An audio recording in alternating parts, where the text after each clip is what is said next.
in this example, I will demonstrate the interactive mode of CI Fuzz.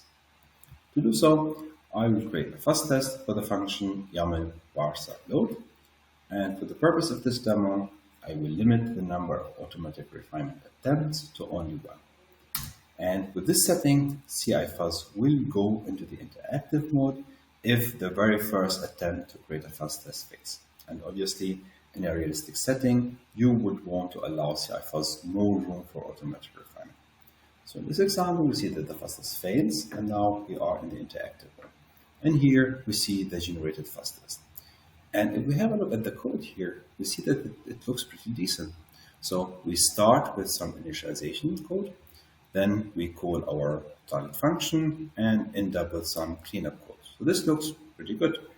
And if we have a look at the logs here, we see that the fuzz test was built successfully, but then it crashed immediately with an assertion error. And the assertion error happens here in this function YAML bar_set input string.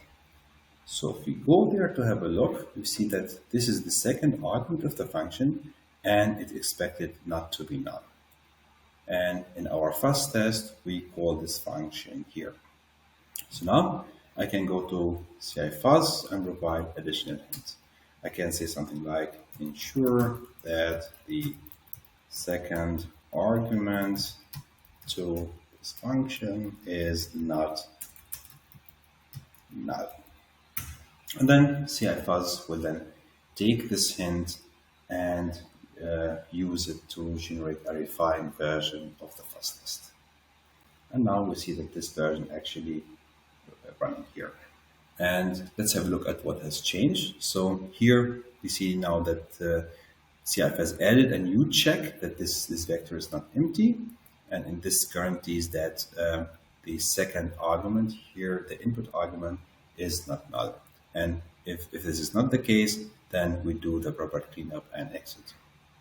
Now, since the fuzz test is working, you have the option to persist the hints that you gave during this interactive mode into a hints file. And doing so, CI Fuzz will keep these hints in mind when creating your fuzz tests.